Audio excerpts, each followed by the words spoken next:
হাটে গবাদি পশু সরবরাহ এখন কেমন দেখছেন আর দাম কেমন চাইছেন বিক্রেতারা? মারফি, আপনি জানেন যে আমি দাঁড়িয়ে আছি শেরপুরের ফেরিঘাট যে গরুর বাজার আছে আমাদের বৃহত্তর ময়মনসিংহের মধ্যে সবচেয়ে যে গরুর বড় বাজারটি, সেখানে আমি আছি। আজকে কিন্তু পর্যাপ্ত গরু বাজারে উঠেছে, বিশেষ করে বড় গরুগুলোর কিন্তু এখানে দেখতে পাচ্ছি। আমরা দেখতে পাচ্ছি যে এখানে আমরা যতটুকু ঘুরে দেখেছি যে ক্রেতারা যেটা বলছে যে এখানে বড় গরুগুলোর কিন্তু চাহিদা অনেকটা। আমি যদি বলি এখানে 1.5 থেকে 3 লাখ টাকার মধ্যে যে গরুগুলো আছে সেই গরু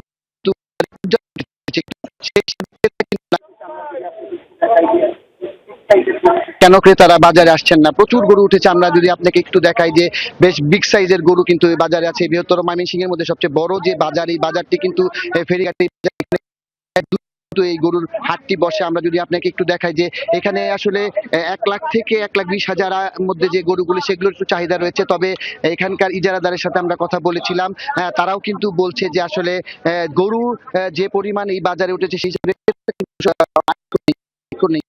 অনেক অনেক কম।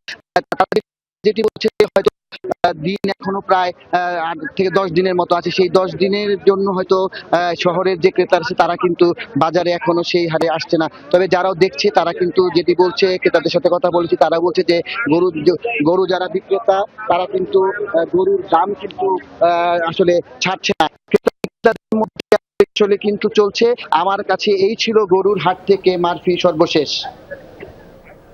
ধন্যবাদ আপনাকে উজ্জ্বল।